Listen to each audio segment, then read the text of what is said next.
যদি এই প্রতিবাদের, এই ন্যায় কথা, হক কথা বলার স্পিরিট তোমার না থাকে, তাহলে তুমি জেনে রাখো ওই তিনটার একটাও যদি না করো, ঈমান তোমার নাই, এটাই তুমি ধরে নাও, তোমার ঈমানটা মৃত। তোমার ঈমানটা কি? মৃত। আজকে প্রতিবাদ আছে, সুযোগ পেলে আছে শুধু অত্যাচার আর অত্যাচার, অবিচার আর অবিচার। কে কারে মারতে পারবে? আমার ক্ষমতা আছে, আমি আপনারে মারতে চাই, কিন্তু আল্লাহ তো একদল দিয়ে আরেক দলকে মারায়, আবার আরেক দল দিয়ে আরেক দলকে মারায়।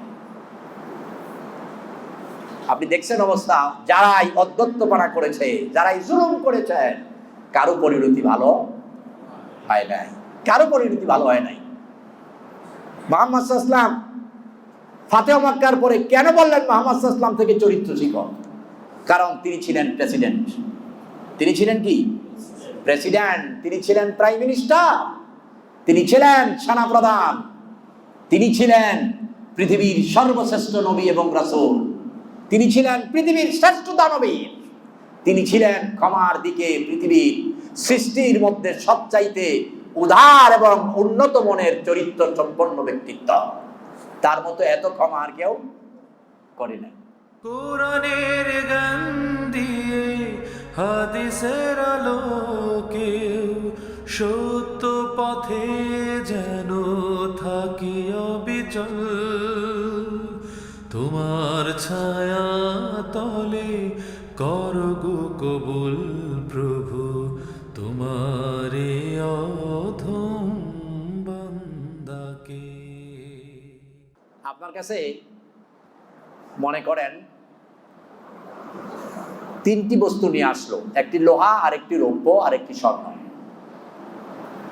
100 গ্রাম করে। আপনাকে বলা হলো তুমি যে কোনো একটি নিতে পারো, তোমাকে হাদিয়া দেওয়া হবে। তিনটি নয়, কয়টি? একটি। 100 গ্রাম লোহার টুকরা, 100 গ্রাম রূপার টুকরা, 100 গ্রাম স্বর্ণের টুকরা মনে করেন, অথবা 4টি, পাশে আবার 100 গ্রাম আপনার হীরার টুকরা। তাহলে বললো এই 4টা থেকে তুমি যে কোনো একটি নিতে পারবে, দুটি নয়, যেটাই নিতে পারো, এটা তোমার জন্য উপহার, গিফট। তা আপনি কোনটা নেবেন? দয়া করে সবাই জবাবটা দিন মন থেকে। আপনি কোনটা নেবেন? হীরা, হীরাটা নেবেন, দামিটা নেবেন। তাহলে আদর্শ, আখলাক, চরিত্র, ব্যবহার, ক্ষমা, দয়া আমরা কার থেকে শিখবো? একমাত্র মুহাম্মদুর রাসূলুল্লাহ সাল্লাল্লাহু আলাইহি ওয়াসাল্লামের কাছ থেকে। তার কাছাকাছি আর কেউ আছে? যার ব্যাপারে আল্লাহ তাআলা বলেছেন ইন্নাকা লাআলা খুলুকিন আযীম, নিশ্চয়ই আমি চরিত্রের শ্রেষ্ঠতম চরিত্র দিয়ে মুহাম্মদ সাল্লাল্লাহু আলাইহি ওয়াসাল্লামকে প্রেরণ করেছি। এত সুন্দর, এত ভালো গুণাবলী সম্পন্ন কেউ হবে তো দূরের কথা, কাছাকাছিও সম্ভব না। This is the one piece, this is the only one superman Muhammad সাল্লাল্লাহু আলাইহি ওয়াসাল্লাম। অদ্বিতীয় আর কেউ এমনটা চিন্তা করা সম্ভব? বলবেন আল্লাহ, আল্লাহ তো স্রষ্টা। আল্লাহ কি? স্রষ্টা। আর মুহাম্মদ সাল্লাল্লাহু আলাইহি ওয়াসাল্লাম হচ্ছেন সৃষ্টি। তাহলে সৃষ্টির মধ্যে সব কিছুর চাইতে সর্বদিকে সেরা মুহাম্মদ সাল্লাল্লাহু আলাইহি ওয়াসাল্লাম। তার থেকে আমাদেরকে শিখতে হবে, তার থেকে আমাদেরকে বুঝতে হবে। আচ্ছা, সেই মুহাম্মদ সাল্লাল্লাহু আলাইহি ওয়াসাল্লামের কোনো শত্রু ছিল না? কি বলেন, ছিল? মানুষের মধ্যে মুহাম্মদ সাল্লাল্লাহু আলাইহি ওয়াসাল্লামের কোনো শত্রু ছিল? মুসলমানদের মধ্যে কি ছিল? ছিল।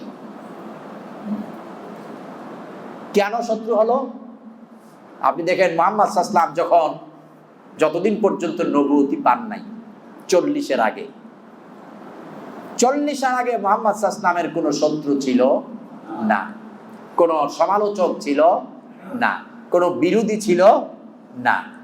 কিন্তু যখনই তিনি নবুয়তি পেলেন আর হক কথাগুলো man to man, home to home, door to door নিয়ে যেতে লাগলেন, এক মানুষ থেকে আরেক মানুষের কাছে, এক ঘর থেকে আরেক ঘরে, এক দরজা থেকে আরেক দরজায়, তখনই এই হক কথাগুলোর কারণে মানুষগুলো মুহাম্মদ সাল্লাল্লাহু আলাইহি ওয়াসাল্লামের শত্রু হতে শুরু করলো, বিরোধিতা শুরু করলো, মারতে শুরু করলো, গালমন্দ করতে শুরু করলো, বন্দী করে রাখলো, হত্যা করার জন্য একবার দুবার নয়, শত শতবার ষড়যন্ত্র তৈরি করলো, হত্যা করার চেষ্টা করলো।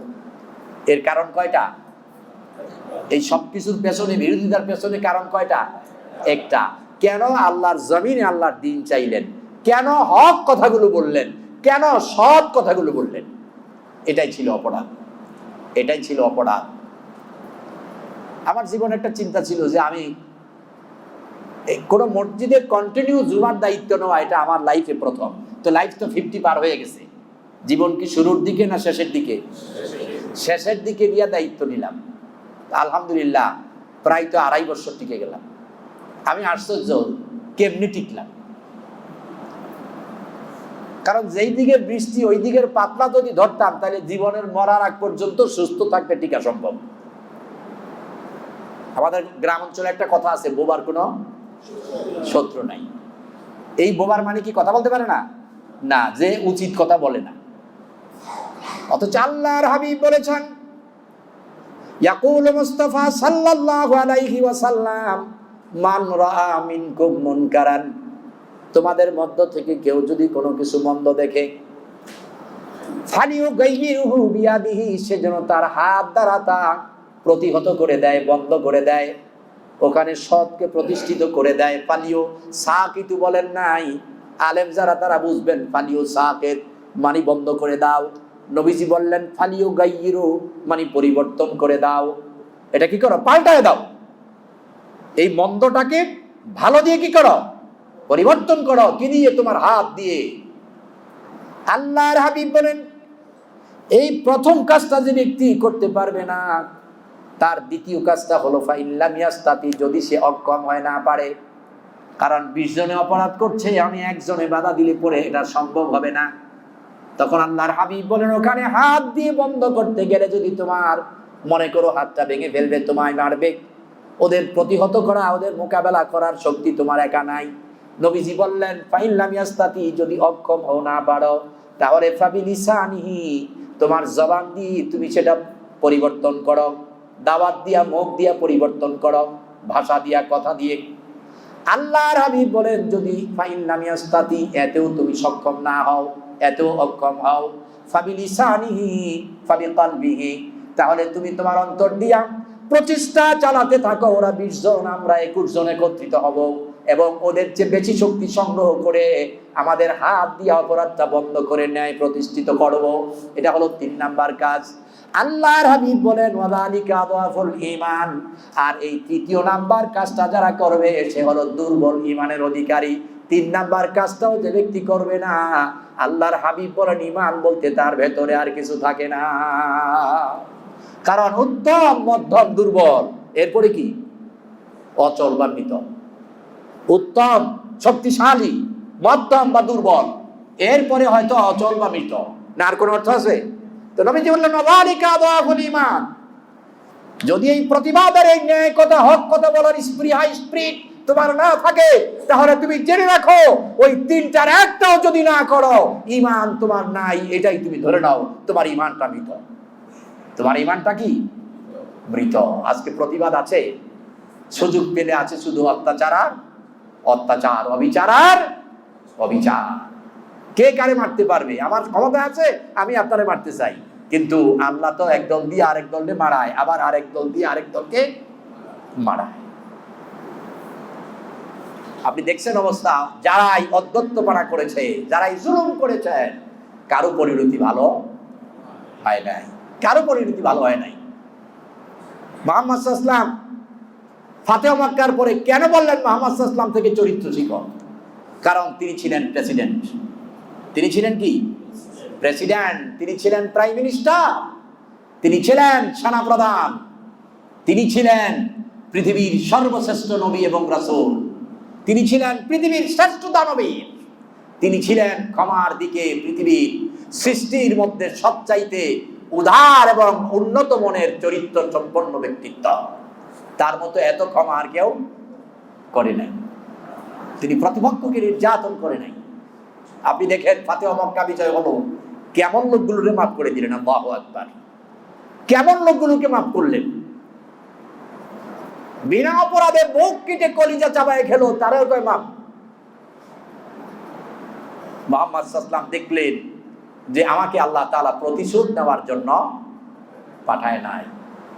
আর ইসলামের জ্ঞান, ঈমান চর্চা, একামতের দিন না বুঝার কারণে আমরা দেখতে পেয়েছি আমার এই দেশেও ছোট্ট অপরাধে জেলের মধ্যে পিষাইয়া মারার চেষ্টাও করা হয়ে গেছে, হয় নাই? চিকিৎসার সুযোগও দেওয়া হয় নাই। আপনি আমি যারে মারতে চাই, আল্লাহ তো তারে চাইলে আবার ক্ষমতাও দিতে পারেন, পারে কিনা? কারণ মূল বাজেট কোথায়? মূল বাজেটটা কার হাতে? এইজন্য আল্লাহ রাব্বুল আলামিন বললেন, ইন্নাকা লাআলা খুলুকিন আযীম, শ্রেষ্ঠতম চরিত্র দিয়ে মুহাম্মদ সাল্লাল্লাহু আলাইহি ওয়াসাল্লামকে প্রেরণ করেছি। অতএব পৃথিবীর মানুষ সব কিছু তোমরা মুহাম্মদ সাল্লাল্লাহু আলাইহি ওয়াসাল্লাম থেকে শিখে নাও, সব কিছু মুহাম্মদ সাল্লাল্লাহু আলাইহি ওয়াসাল্লাম থেকে শিখে নাও। তিনি কখনো কোনো কূটনীতিতে জড়ান নাই, কখনো কোনো দুর্নীতিতে জড়ান নাই। আপনি দেখেন, ছোট্ট বিষয়গুলোতে আমরা চিন্তা করি আমার দল, আমি দলীয় প্রধান, সবকিছু আমার কাছে থাকবে, বিরোধী দলকে পিছিয়ে মেরে ফেলো। আমার তরিকার লোক থাকবে, আরেক তরিকা দিয়ে আমি চলবো না। আমার দলের ইমাম থাকবে, আরেক দল ইমাম দিয়ে চলবে না। মুহাম্মদ সাল্লাল্লাহু আলাইহি ওয়াসাল্লামের চরিত্র কেন শিখতে বললেন? আপনি দেখেন, আল্লাহর হাবিব মুহাম্মদ সাল্লাল্লাহু আলাইহি ওয়াসাল্লাম মক্কা থেকে রাতের অন্ধকারে মক্কা থেকে রাজার বেশে নাকি পলায়ন করে মদিনায় চলে গেলেন। কিভাবে গেলেন? রাজার মতো চলে গেলেন নাকি পলায়ন করে? রাতের অন্ধকারে পলায়ন করে চলে গেলেন, এমন ভাবে লুকিয়ে গেলেন। আল্লাহ রাব্বুল আলামিন যখন বললেন আপনি চলে যান, মুহাম্মদ সাল্লাল্লাহু আলাইহি ওয়াসাল্লাম বললেন, রাব্বুল আলামিন আমার ঘরের চারদিকে অসংখ্য কাফেররা খোলা তরবারি নিয়ে বেষ্টন করে রেখেছে, রাতের বেলায় আঘাত করবে না, মানবতা বিরোধী হয়ে যাবে। দেখছেন কাফেরদের মানবতা, রাতের বেলায় আঘাত করবে না। আর আমরা রাতের বেলায় ব্রাশ ফায়ার বেশি করি। ইতিহাস জাতি কোথায় আছে? ফাঁসির আসামিকে পর্যন্ত গলা কেটে সালাই করে জাতির সামনে দেওয়া হয় না। আজকে কোথায় আমাদের চরিত্র?